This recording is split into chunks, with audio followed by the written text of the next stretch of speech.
Vamos a empezar desde ya con algo calentico, señores, y es sencillamente cómo Cuba se da el lujo ahora de hablar de que aumenta la exportación, nada más y nada menos que de carbón, señores. O sea, el carbón en el resto de los países, cuando lo compran a Cuba y a diferentes países, señores, se usa más bien como un hobby. Alguien que va en una acampada, alguien que quiere, por ejemplo, asar, cocinar, digamos, unas costillitas, hacerle un barbecue, algo por el estilo. Y entonces para eso se utiliza el carbón. Pero desgraciadamente la tiranía castrista ha hundido el pueblo cubano a un nivel prácticamente están viviendo en la edad de piedra. Puede ser prácticamente como cualquier tribu africana, ni siquiera ahora, porque estas tribus africanas de hoy por hoy tienen armas de alta precisión, se mueven en automóviles, en jeep, etcétera, etcétera, mientras que los cubanos de a pie no tienen combustible que para moverse, ni siquiera para cocinar.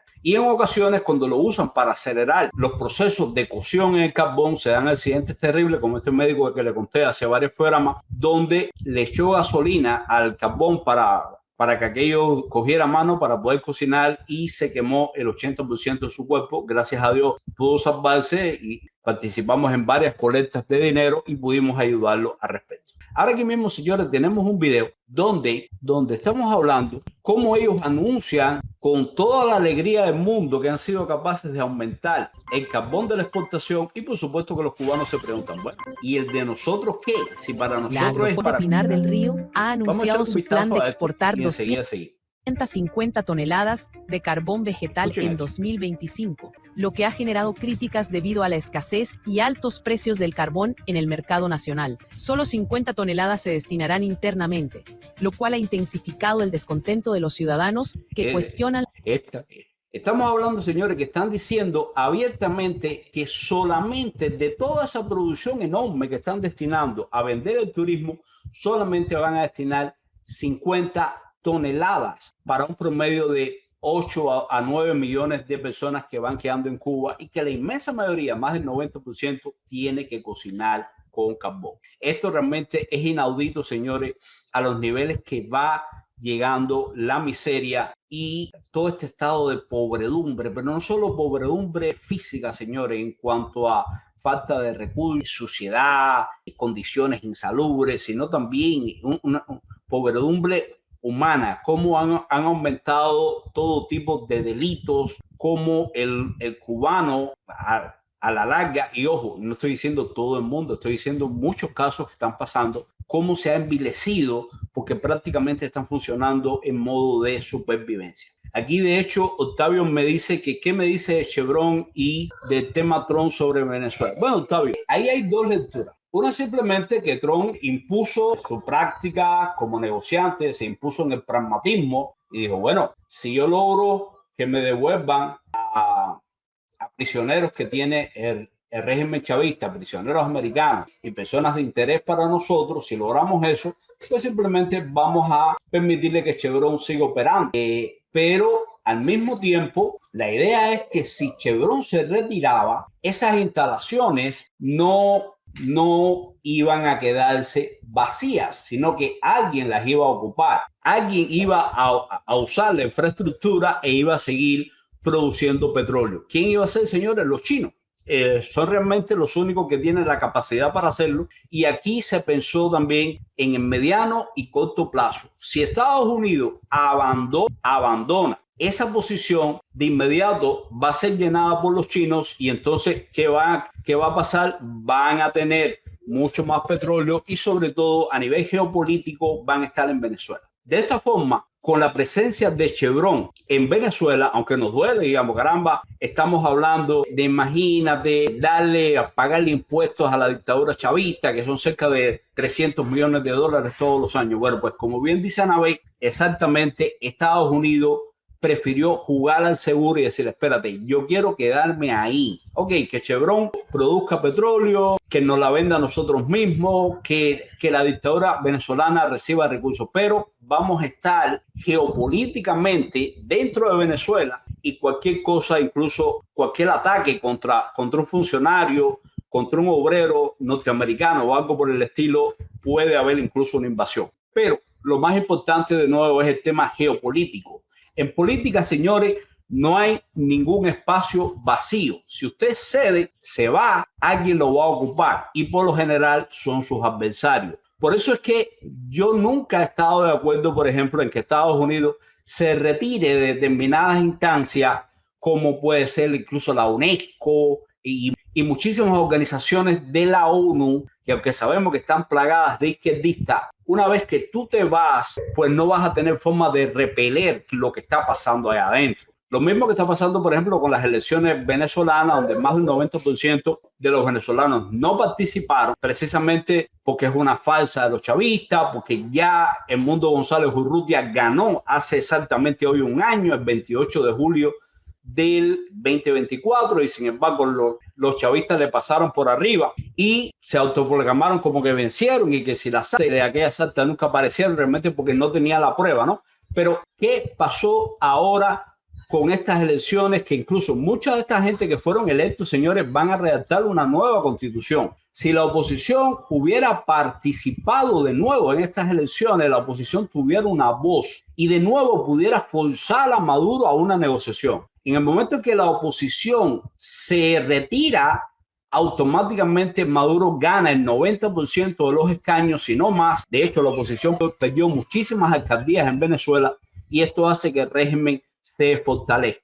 Que no importa que ellos van a manipular las elecciones, etcétera, etcétera. Bueno, cuando tú ganas por goleada, y más en elecciones regionales, parlamentarias, etcétera, etcétera, ellos tienen que comérselo con papo y te mantienen ahí, señores.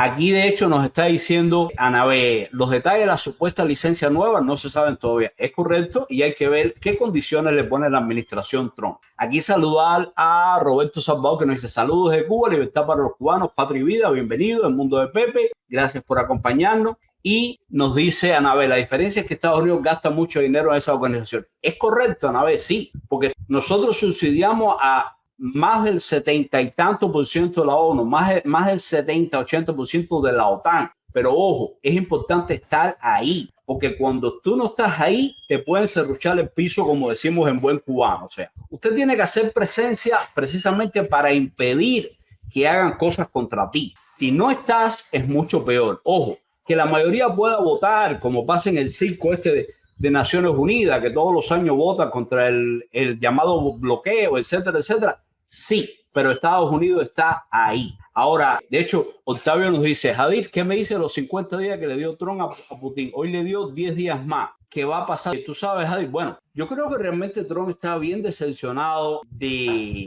cómo se ha desarrollado el conflicto entre Ucrania y Rusia. Bueno, Rusia, que fue quien invadió Ucrania. Y Trump, desde su visión en las elecciones, se cansó de decir que no, que le iba a arreglar eso en 24 horas, que esto y que lo otro, porque un poco menospreció en la complejidad del conflicto, señores. Un conflicto que lleva siglos. O sea, los ucranianos siempre han querido ser independientes. Se considera una república, incluso bajo la Unión de República Socialista Soviética esta, la Rusia comunista, señores, los rusos precisamente pusieron todas las instalaciones nucleares y tenían el fondo de armas nucleares más poderoso de toda la Unión, lo tenían en Ucrania precisamente porque si ocurrían los accidentes, si ocurría cualquier catástrofe, no iba a afectar al pueblo ruso, sino que iba a afectar a Ucrania, que siempre han estado peleados. Si usted habla o ha podido hablar en algún momento con un ucraniano y lo confunde con un ruso o algo por el estilo, te va a decir horrores, porque no quieren saber absolutamente nada de Rusia. Y esto ocurrió, señores, desde tiempos inmemoriales y por supuesto que se solidificó una vez que comenzó la Revolución Rusa. Bueno, vamos a seguir. Por aquí saludo a Berto. Por acá tenemos a Edith Blanco. Bienvenida. Liz, bienvenida también. Gracias por estar con nosotros. Anabel, que nos dice los ucranianos y en especial Zelensky son buenas piezas. Bueno, igual. Ucrania ha sido durante mucho tiempo el centro de la corrupción, una mafia, etcétera, etcétera. Recuerden Burisma, Hunter Biden y tantos otros. No es que sean armas de Dios, ni mucho menos, señores, pero en estos momentos son adversarios de Rusia y nosotros, los americanos, me cuento yo, porque soy ciudadano americano de hace casi 20 años, tenemos que apoyar a cualquiera que se enfrente a Rusia. O sea, el enemigo de mi enemigo es mi amigo en este momento y de hecho Estados Unidos lo ha hecho durante muchísimo tiempo en este tipo de alianzas que muchas veces salen mal, pero bueno, es importante mantenerlas. Hablando de cosas malas y de enemigos que pueden volverse amigos, señores, ¿se acuerdan cuántas veces hemos hablado de American Airlines, que por qué continúan los vuelos hacia Cuba, etcétera, etcétera? Que al contrario, lo que hay que aislar a la dictadura, lo que hay que ponerle cada día más difícil los viajes, las visas, todo este tipo de cosas. Bueno, poderoso caballero es don dinero, señores, y aquí se da, por ejemplo, que United Airlines precisamente cancela la única ruta que tenían desde Houston, y la última salida va a ser el 1 de septiembre del 2025. Lo hacen porque de repente American Airlines o United Airlines, que es lo mismo, es una asociación de aerolíneas, de repente se han dado cuenta de que la dictadura es detestable, que viola todos los derechos humanos, que tiene oprimido un pueblo. No, señor, simplemente no está viajando la gente desde Houston. No hay mercado. Y si no hay demanda, tú no puedes sostener una oferta porque realmente te va a salir cara, y las compañías lo que están buscando, por supuesto, es ganar dinero. Una vez que ven pérdida, tienen que retirarse, y es lo que están haciendo ahora. Y de hecho ya anunciaron que su último vuelo desde Houston va a ser el 1 de septiembre. O sea, se cancela esta ruta entre Houston y La Habana, señor. Hay que denunciar, hay que seguir denunciando lo que está pasando dentro de Cuba, y señores, tenemos que seguir despertando a ese cubano a pie para que no sufra más miseria, más degradación, y que cada día más entienda que la única salida está en una rebelión contra el castrismo. Algo bien organizado, algo que dé al traste con una dictadura que lleva más de 66 años en el poder, pero por supuesto tiene que ser algo muy, pero muy bien organizado y con una finalidad estratégica. No basta con concentrarse en la sede del Poder Popular o en los lugares simbólicos, ni mucho menos, sino que hay que ir directamente a la casa de los pinchos, de los dirigentes, ir directamente ahí y exigir todo lo que necesita el pueblo cubano y que tanto le han prometido los castristas durante todo este tiempo.